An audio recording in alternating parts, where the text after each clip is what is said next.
Ladies and gentlemen, hey, hi, how you doing? Welcome back to the channel. Thank you so much for stopping by. We have just recently seen even more details, even more leaks and rumors surface in regards to Call of Duty Modern Warfare 4.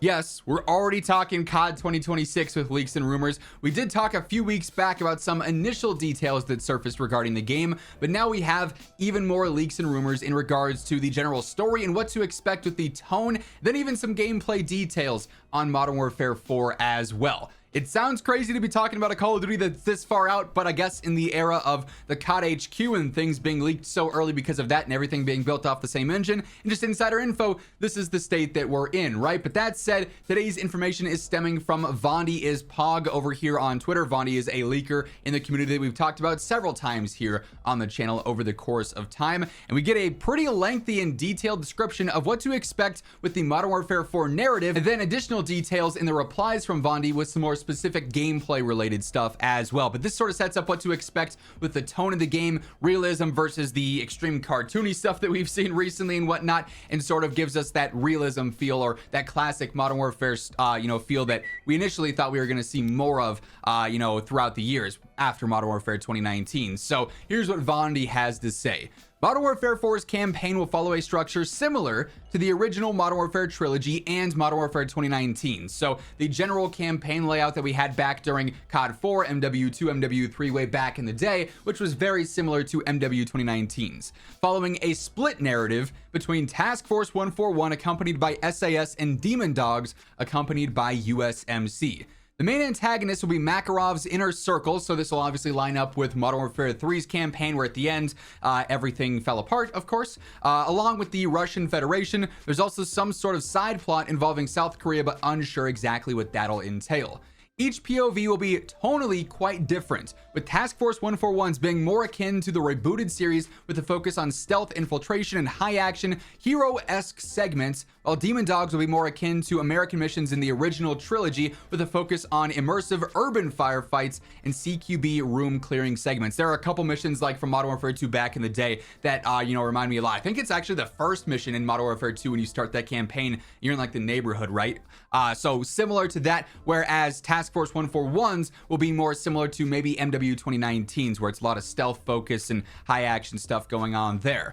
As far as characters, the Demon Dogs POV is seemingly just Griggs and new characters, so a bit of an evolving storyline there. With 141, it's the obvious members. Yes, Soap is in fact still dead, spoiler alert if you haven't played Modern Warfare 3's campaign. As I mentioned, in the end, everything sort of fell apart and it just seemed like it was a completely rushed storyline, but current Task Force 141 with Captain Price, Ghost, so on and so forth.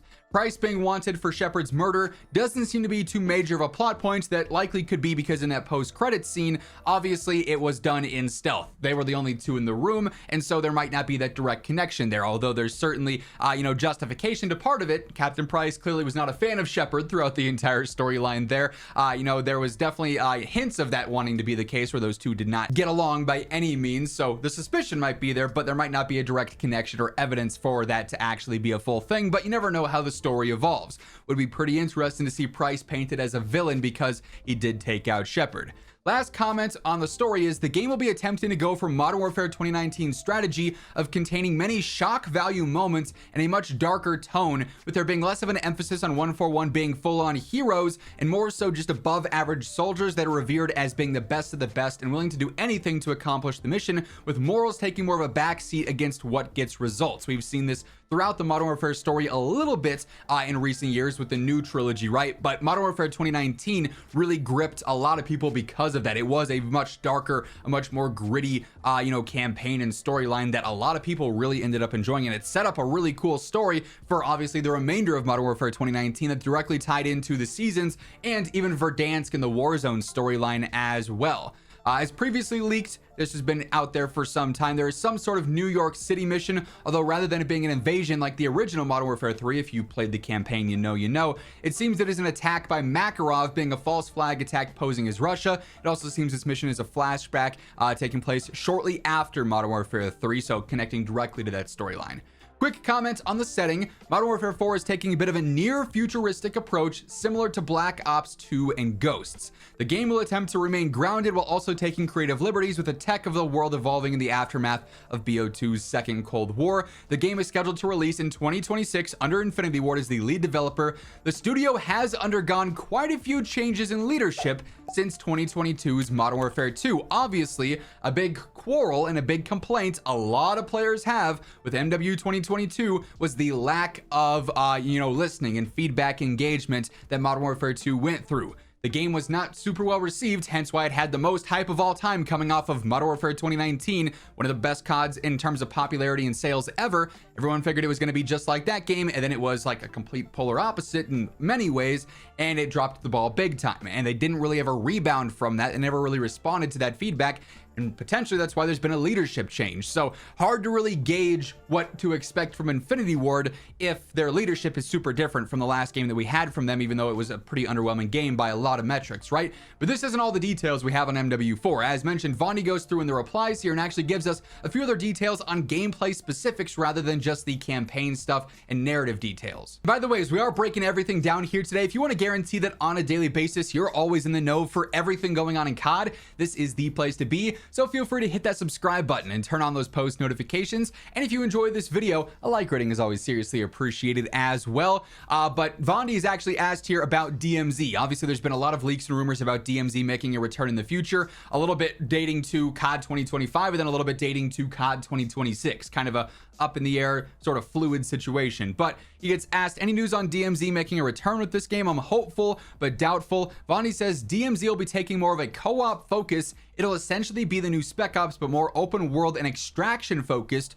with new story missions available. So this sort of coinciding with the fact that we've had leaks for DMZ in 2026 would again be a confirmation from insider info and from leaks that DMZ will be a large focus in the co-op focus for Modern Warfare 4. So for DMZ fans, no real guarantee for anything COD 2025 and Black Ops 7 related as of now. Technically, this isn't a guarantee either because it is just a rumor for now, but definitely more of a possibility that 2026 is ultimately when we see that sort of grand return. Vondi was also asked, is there something more known about gameplay? Is it going to be like Modern Warfare 2019's snappiness with Black Ops 6 movement combined, or is it going to be more like Modern Warfare 2 where everyone's wearing cinder block boots on their feet? And Vondi says former, meaning the first part of this, so MW 2019 gameplay mixed in with Black Ops 6 movement. We've already had sort of the confirmation that Omni movement is sort of the way forward, that's sort of the focus for the future, right, across studios. So we'll continue to see being able to dive and slide and jump in any direction, right, all the Omni movement entails. But it doesn't mean it's always going to feel like a Black Ops game. It'll still have those core feels and those core mechanics that an Infinity Ward title will have or a Sledgehammer title will have, and assuming this ends up coming to fruition as well with the Modern Warfare 2019 like feel, which would be very fun to revisit. And then lastly here, this is something that I thought kind of went under the radar all throughout Modern Warfare 2's year, and it was one of the main takeaways that from that game that I actually really enjoyed. That was the raid system, that we saw new raid storylines introduced, and there were always some cool rewards there. Any news on raids returning? Not likely. I have to imagine this is because of a reception thing. Raids were not super popular, although like I just said, I thought they were really cool. I know a lot of people did enjoy them. The bulk of the community probably did not explore those that much. They were a cool little side quest for the story after the fact, but it wasn't enough to take people away from Warzone or multiplayer or a completely different game because so many people jumped ship because Warzone and multiplayer weren't good in MW2, right? So unfortunately, no current news on the raids. But that being said, those are the new details we've got on Modern Warfare 4. That's gonna wrap things up. If you enjoyed the video, be sure to drop a like on your way out, and if you're new to the channel, feel free to hit that subscribe button. I guarantee you are always up to date with all things going on in Call of Duty. But once again, thank you so much for tuning in, and until next time, take it easy, have an awesome rest of your day, and I'll catch you later. Peace out.